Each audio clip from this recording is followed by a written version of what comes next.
But what about students who've experienced dating violence or sexual harassment or assault and don't want to talk to their parents or the school? Where can they get help? They can contact community organizations, like a sexual assault crisis center. I want to show you a scene where a girl calls in after being assaulted.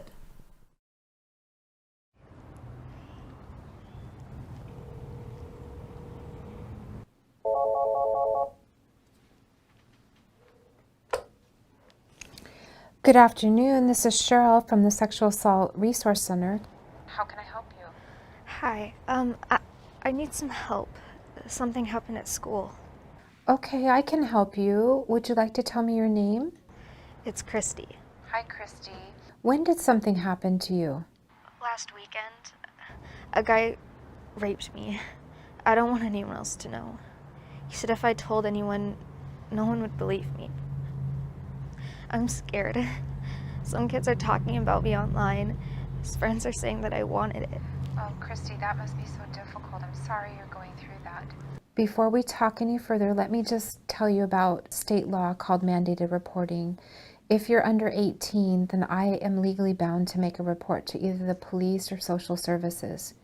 If you don't want me to make a report, please don't give me any information that identifies you, such as your last name, your address, or your phone number.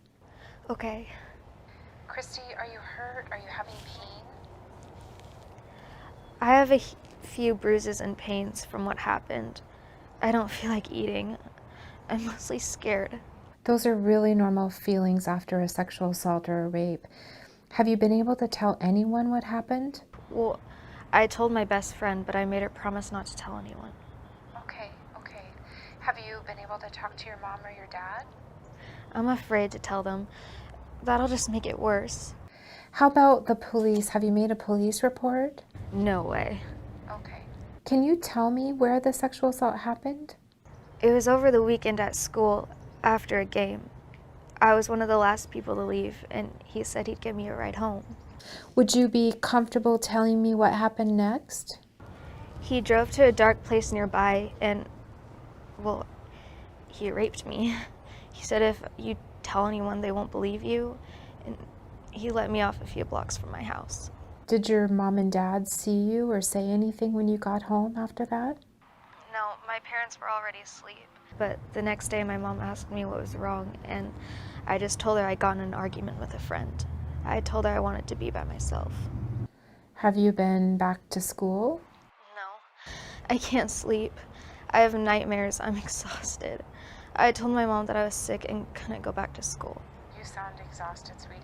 A lot of people have nightmares and trouble sleeping after they've been assaulted. It's really normal to be feeling those things.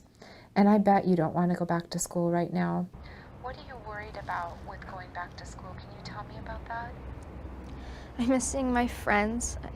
I don't feel like myself. I'm scared. Even if I tried, I wouldn't be able to focus on work.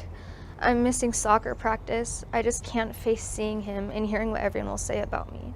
I'm afraid to look at my phone. I'm afraid to talk to anyone. Being fearful is very, very normal. What are you most worried about with this rape? Yeah, well, I'm afraid of being pregnant. My parents would kill me if that happened. Or I'm afraid of STDs and the medical bills that would come along with that. My family can't afford that. Oh, Kristi, I'm so sad that you're going through this. It is very scary and confusing, this whole situation, but my role is to help give you some information about some options that you have. Would it help to talk about some of those options? Yes.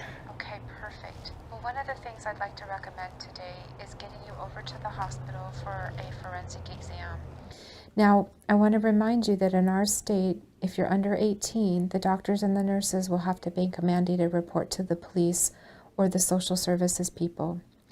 Now, you told me you're worried about pregnancy and STDs. They can help you with both of those concerns. There's medicine to help prevent a pregnancy, and there's medicine to help prevent STDs. Now, the other thing I'd like to recommend today is a forensic exam where they collect some evidence, taking some samples from your body, the doctors and the nurses. Now, I want to assure you that is free. In our state, we have crime victims compensation and they pay for that exam, so your mom and dad aren't going to get stuck with any bills. Now, one of the things I also want to mention is that you can have an advocate go with you to the hospital so you're not alone. What does this advocate do? Well, the advocate does a lot of things. They can be with you for the exam. They can give you information about your legal rights. They can also talk to you about your right to go back to school and feel safe. What rights? Once you tell your school that you've been sexually harassed, assaulted, or raped by another student, the school has to take immediate steps to keep you safe and enable you to go to school without feeling harassed or retaliation. They have to do this because there's a federal law called Title IX. What kind of steps? Well, for example, they have to make arrangements that you don't have to be in a class with the guy who raped you. You don't have to have any contact with him at the school. They also have to take steps to address any bullying or retaliation that you're feeling. They can help create a safety plan to help you feel and stay safe at school. Who can I talk to school about this? It's a great question, Kristi. They have an officer called the Title IX officer or the Title IX coordinator. Every school has to have one, or every school district. It's a federal law. And we can look up that information online. The victim's advocate will probably have that information, and we can also call the school anonymously to get that person's contact name and information. I didn't know about any of this. Thank you. Thank you for telling me. You're so welcome, and a lot of people don't understand this and know that. That's why I'm here to help with this. If you could just hold on for a moment, I'm going to look up the name and number of the advocate on call today, and we're going to get you connected so we can go through the next steps to keep you safe and get you the help that you need today.